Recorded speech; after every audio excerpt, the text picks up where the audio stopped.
Hello everyone, I am Gyanesh Mishra, and in this video I am going to show you that how you will be able to read the data from an Azure Blob Storage account to your Azure Databricks, how we will be able to mount it, how to read it and how to transform it.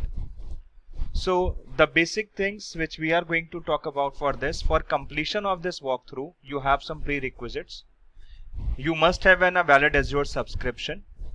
It may be your Azure Pass sponsorship or MSDN subscription, that's up to you.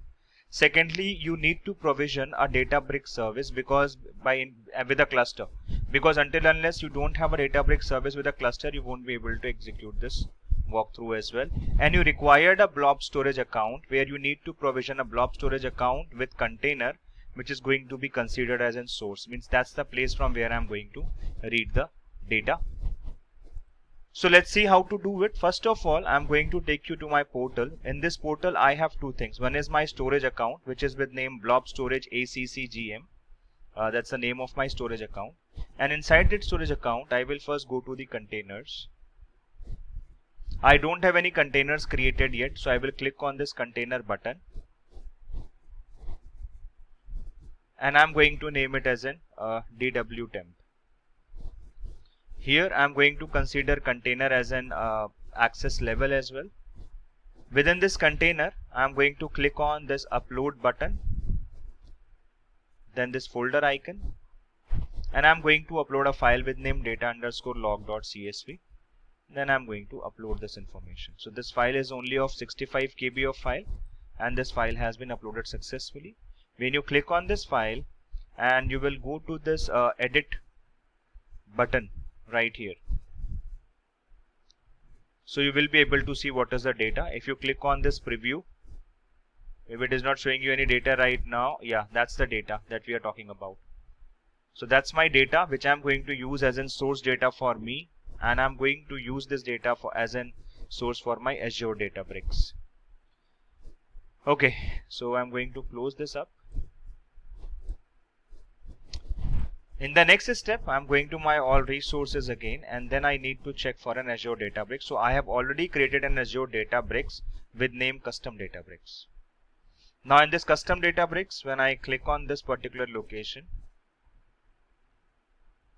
I have this workspace area, and you need to click on launch workspace.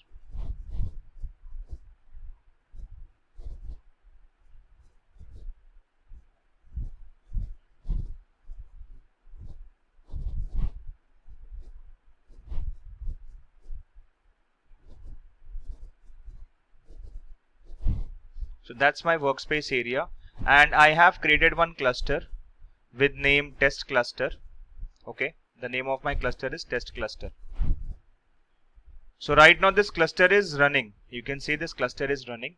Okay, now I will go to this home location, then users, then here, and then create a notebook. The name of my notebook is going to be access blob data, and then I'm going to use Scala programming for that, and then I click on this create button. So it will create a notebook for me. Now there are some requirements for going with this particular part. As in step 1, if you want to read the data from your Azure data blob and all, so first of all I'm going to start creating some variables who is going to do this task for me. So for these variables, what I'm gonna do is I will simply go to my notebook area, and there I'm going to type a command first. But before typing this command, I required some information from my Azure Blob Storage. So I will go to my Azure Blob Storage, and then I will click on this shared access signature. Inside the shared access signature, I'm going to allow the source type, whether it is a container or a service or an object, and then I'm going to click on generate SAS and connection string. So click on that, and a SAS token is going to be generated. So I'm going to copy this SAS token right here. Likewise, I need to understand and I need to remember the name of my account, the storage account, which is Blob Storage ACCGM. So what I'm going to do is I'm going to use this notepad, and there I'm going to type the name. So Blob Storage ACCGM. And the second thing which I'm going to use is the SAS connection string.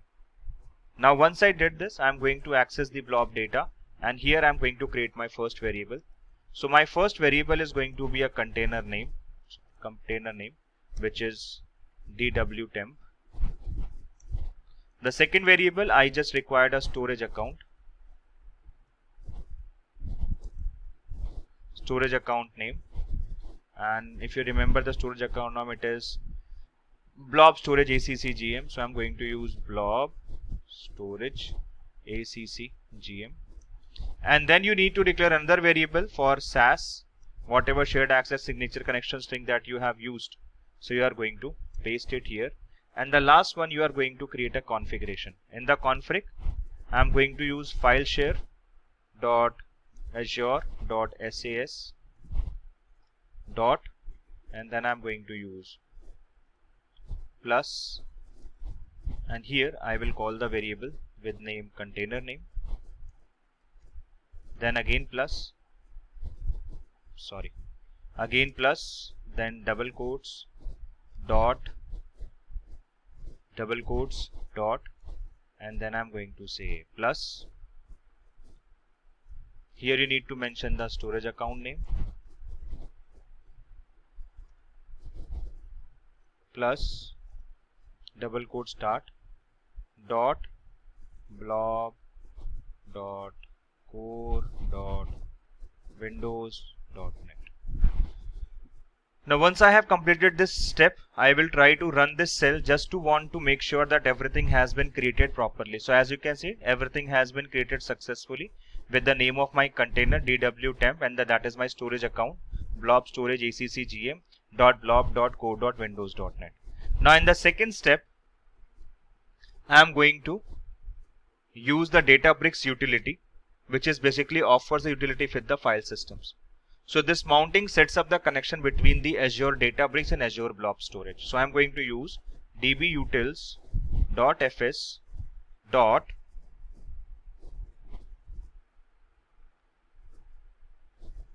mount, and there I'm going to give my configuration. So I'm going to say the source is going to be wsbs : now you need to provide the name of your container, which is dwtemp @ blob storage ACCGM dot core dot blob dot core dot windows dot net. And now I need to call a CSV file or any file which I want to read. Now if you remember, when I have created this blob storage account inside the container in the dwtemp, I have uploaded a file with name data_log.csv. So I am going to pass the reference of my /data_log.csv. Then in the next step, I am going to create a mount point as well. This mount point is basically a DBFS path, and it represents that what container and folder will be mounted in the DBFS as specified in the source. So in this case, I am going to use mount point is equals to double quotes /mnt/myfile. And then in the next step, I am going to provide whatever the configurations that needs to be provided is equals to map config,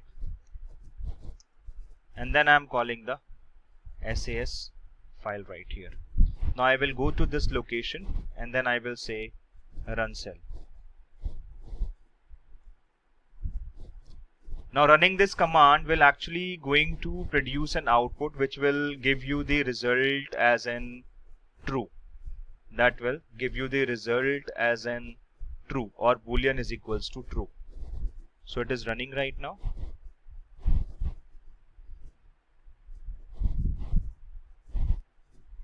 And once it is actually executed or run, then you can find it that boolean is equals to true. It means my connection has been established successfully. Now in the next step, I want to read the data. Now if I want to read the data, I am going to create a data frame What is a data frame? It is considered as a data set for your Scala, Python and all these languages. So I'm going to use spark dot read dot, and there is a function known as option function which are used to call the parameters. So the first parameter I'm going to use is the header with value as true dot option. The second parameter is the information schema, that is known as infer schema, and then true dot, you need to give the extension of the file which is going to be your .csv, and inside this you are going to give the location. Once we have clicked on /mnt/myfile, so in the next step I want to display my data frame, and display is itself a function, so you need to use it like this, display mydf. Then after that click on this and then run cell.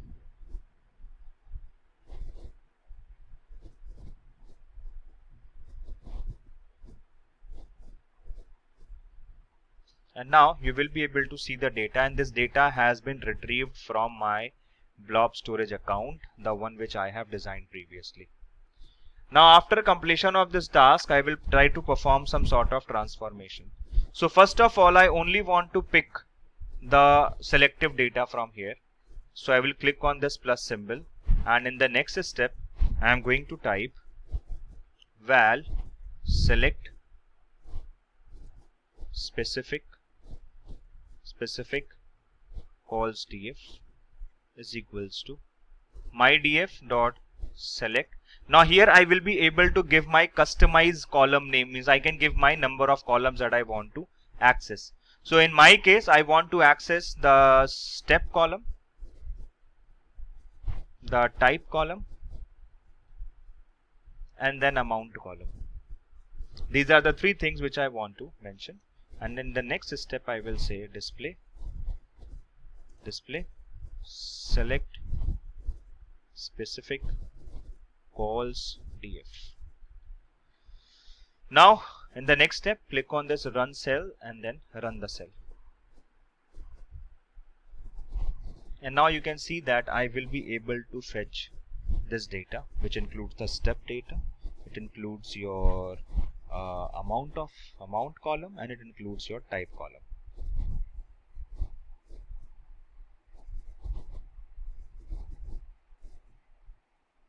Now in the next step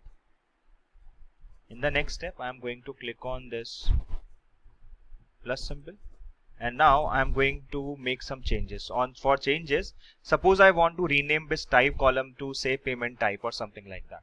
So how I'm gonna do that? I will go to this next one, and then I'm going to use a variable declaring a data frame with name val renamed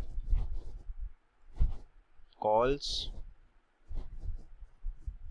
my df is equals to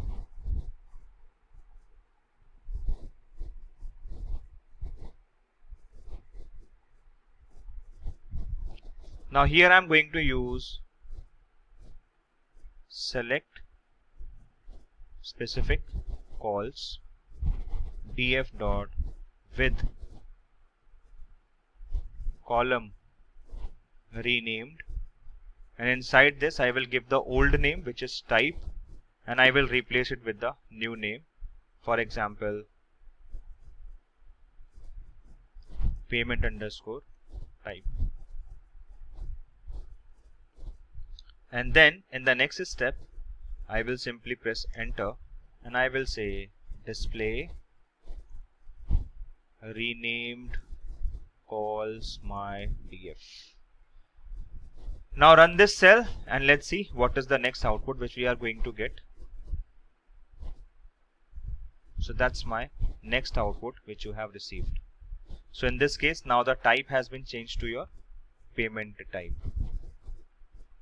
Now after this step, in the next step I'm going to create a data set or a data table as well. For creating that data table I will use renamed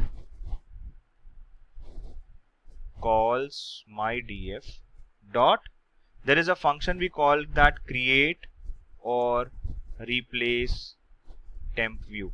It actually makes sure, this method makes sure that you must not have any temporary view of the data. It should be a permanent view of the data. And here I'm going to mention it as an payment data. It is going to be your payment data. Now once I have did this, I will simply try to run this cell. So I will click here and then run the cell.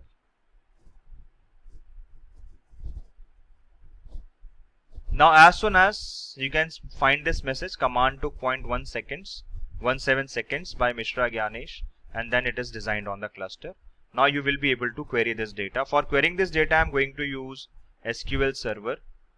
So because you are using a notebook which is by default using a Scala programming, so if you want to use any other programming languages for it, for that particular purpose you can use a percentage, and then for SQL it is SQL, for Java percentage Java, for Python is percentage Python, okay, for R programming is percentage R. So you can use any of these kind of abbreviations, and then I will say select star from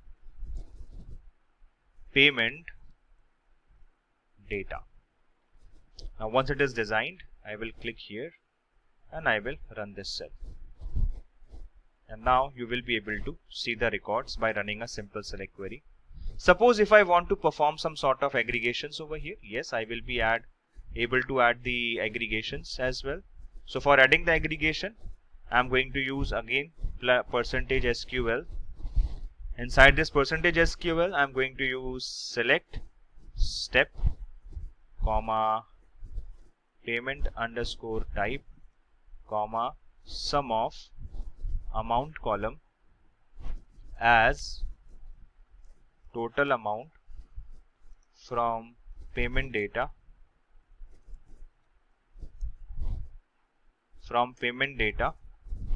and then I'm using a group by clause, group by sales platform, which is known as step platform. So step, comma, payment underscore type, order by step. Now I'm going to run this statement again.